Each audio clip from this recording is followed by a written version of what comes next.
Belial, Beelzebub, Asmodeus, Baphomet. In pop culture, the devil goes by many names, but in SMT and Persona, many of these identities are depicted as totally separate beings. The most important of these being Satan and Lucifer, who represent two polar opposite ideas, law and chaos. For many newer fans, this distinction can be very confusing, because colloquially, these names are often used to refer to a single figure. So today, in MegaTen 101, we're going to explain a little bit of the historical context behind both of them, so we all can have a better understanding of what they respectively represent in the franchise.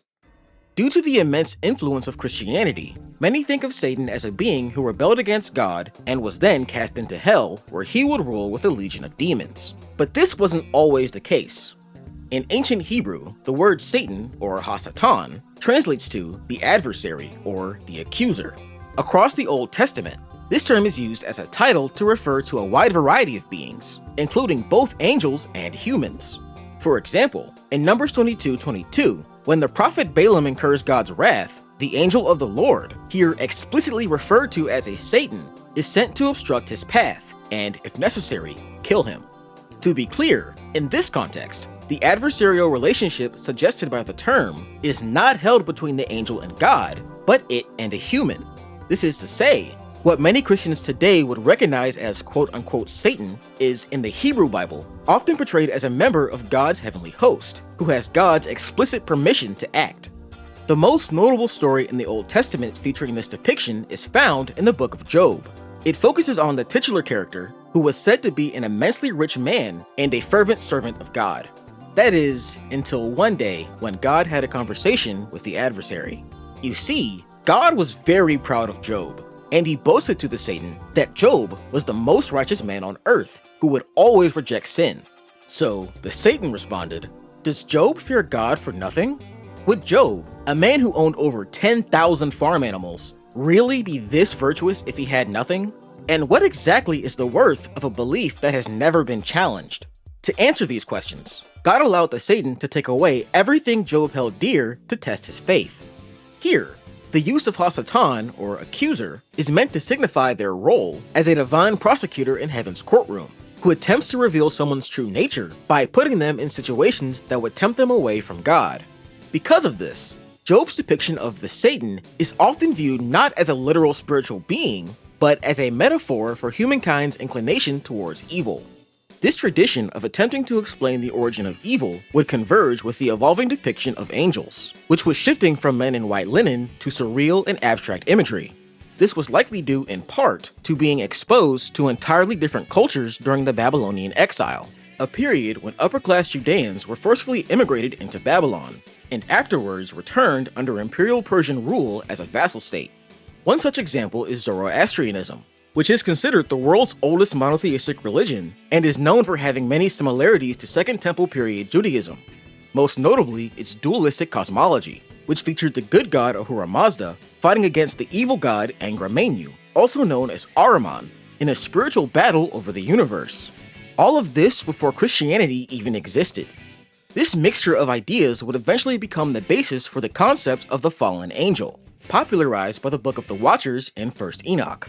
For context, the Book of the Watchers was an attempt to elaborate on the flood narrative found in Genesis 6, specifically the mention of the Nephilim.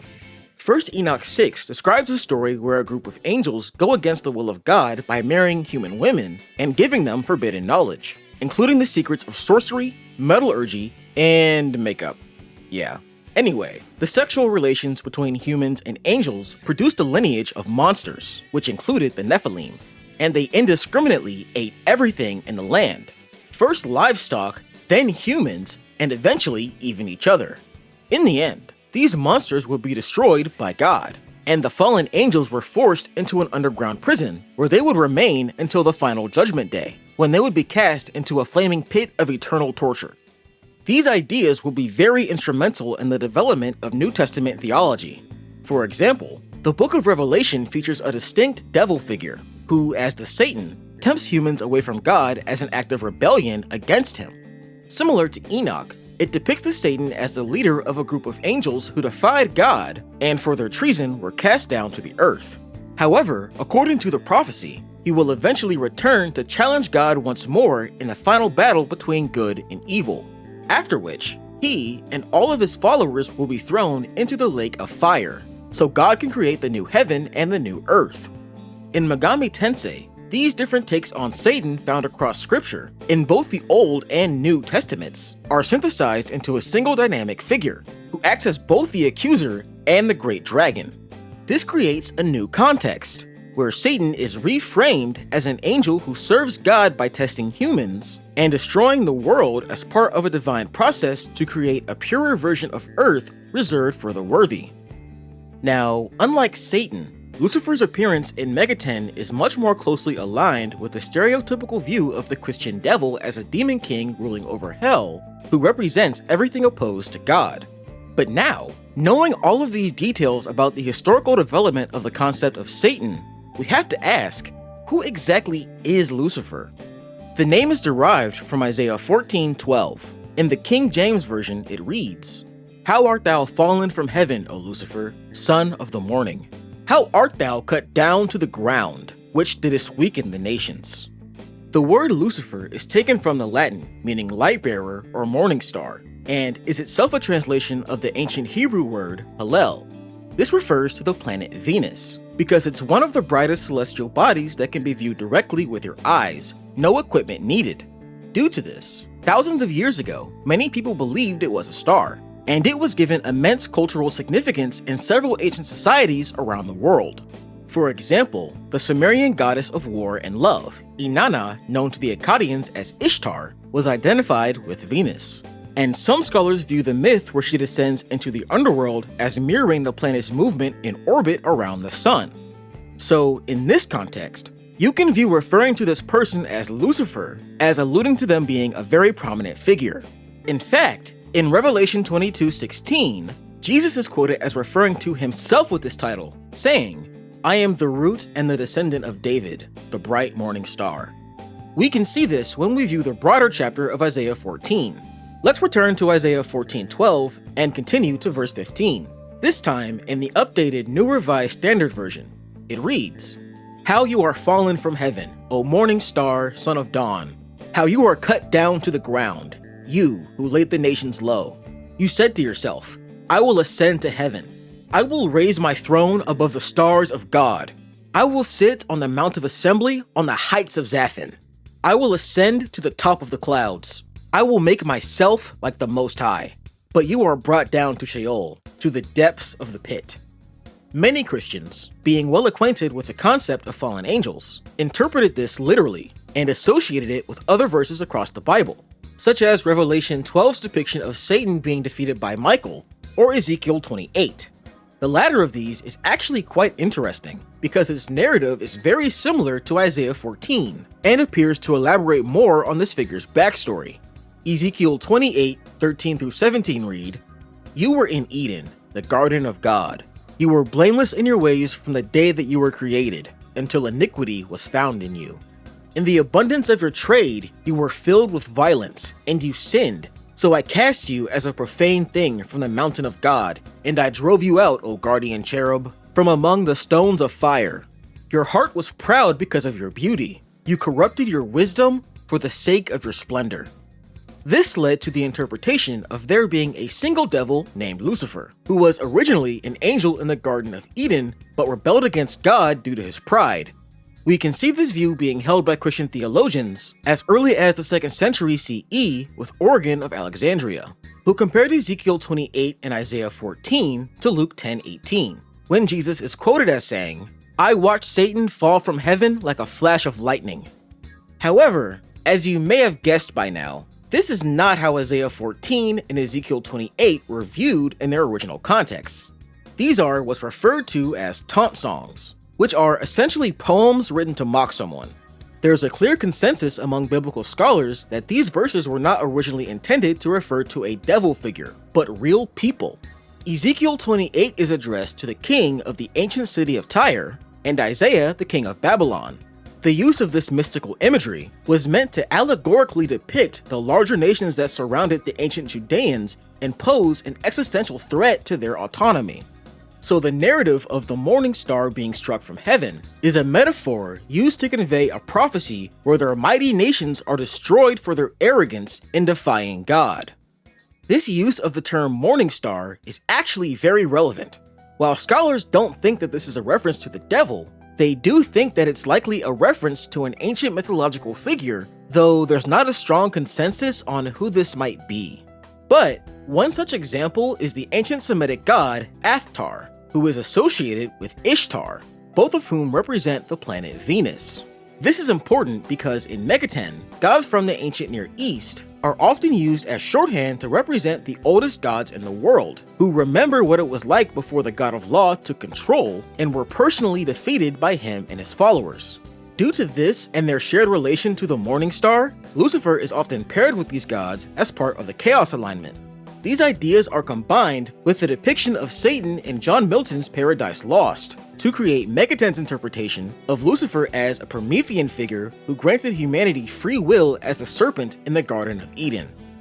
While the distinction between Satan and Lucifer in MegaTen began with Megami Tensei 2, much of the modern dynamic between the two characters was established in Shin Megami Tensei 2. So I'm going to give a brief summary of the game with as few spoilers as possible for anyone who hasn't played it yet. But if you still want to skip ahead, I've included an on-screen timestamp just for you. SMT2 follows the character Aleph, who is revered by the citizens of Tokyo as their messiah. Over time, it's revealed that the city's government is deeply corrupt, and he gets approached by both Satan and Lucifer, who present two very different solutions. Satan wants to create a society where only the chosen few can live, while Lucifer wants to completely dismantle the government.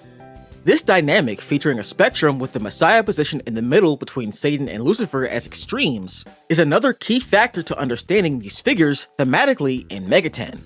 It's derived from a New Age take on Christianity known as Anthroposophy, founded by a man named Rudolf Steiner in the early 1900s. Steiner preached that Lucifer and Satan, who he referred to as Ahriman, were two distinct beings that wanted to influence humanity to act in certain ways. In the simplest terms possible, Lucifer wants humans to focus on spiritual matters, and Ahriman wants humans to focus on the material world. When unchecked, these tendencies are detrimental, but when mastered and balanced together, they are pivotal to human spiritual evolution. This is accomplished with the help of the Christ being, who incarnates on Earth to assist humanity in reaching enlightenment, similar to a Buddha or Bodhisattva would. In Megami Tensei, this thought process plays a major role in the depiction of alignments and the cycle. Law and chaos are both inherent aspects of humanity, but they're destructive when applied in extremes, so they need to be balanced in order for society to truly progress. This is most clearly illustrated by a quote from Steven in the GBA version of SMT2. In the cutscene for the visionary item Silver Necktie Pin, he says, "It may be normal for those siding with law, but once law gets out of control, things naturally revert back to chaos. Of course, it works the other way around too. If chaos gets too strong, law will only get stronger. People advance hanging on to a subtle balance. Maybe it would be best to say that they need to achieve balance to advance in the first place." This especially informs the depiction of alignments in SMT4 and 4 Apocalypse, where while law and chaos are diametrically opposed extremes, they both ultimately have the same effect, and can even be viewed as working together to keep humanity under control. In this sense, we can also view Steven as being similar to the aforementioned Christ being, because he appears in different timelines as a neutral rep to assist humanity through the demon summoning program. In fact, he is directly equated to a Buddha in staff interviews, and in SMT4A, he even explicitly references the middle way, which is a Buddhist concept that enlightenment cannot be reached through extreme hedonism or abstinence, clearly referencing law and chaos. One aspect of these parallels that I find especially interesting is that in MegaTen, Lucifer is portrayed as having helped humanity evolve into a sentient species by tempting them to obtain the knowledge of good and evil. Similarly, Steiner believed that Lucifer incarnated on Earth in ancient times in an attempt to influence humanity, but mystics were still able to use the knowledge he granted in positive ways. Personally, I wonder if this also played a part in MegaTen's depiction of the cycle, because Steiner claimed that, like Lucifer, In the far future, Ahriman would inevitably incarnate on Earth as part of a cosmic pendulum swing between extremes. We do know for a fact that anthroposophy was an influence to Atlas staff. The book Shin Megami Tensei 2 Akuma Dijeh explicitly references anthroposophy in Satan's lore entry. An excerpt reads, "According to anthroposophy, Satan is the same as Angramenu, or Ahriman in English, and his nature is that of a utilitarian, who pursues only the sensible and pragmatic." And later, during the development of Nocturne, which features Ahriman as a major boss, a detailed summary of anthroposophy was included in a document distributed to staff to educate them on the religious themes embedded in the game. So we can understand the distinction between Satan and Lucifer as not just differing conceptions of a devil figure, but also a reflection of the core concepts of the series. As a Japanese studio, Atlus can provide a unique point of view without the cultural baggage, allowing them to more freely play around with the concept of these religious figures in order to create new and interesting interpretations of them.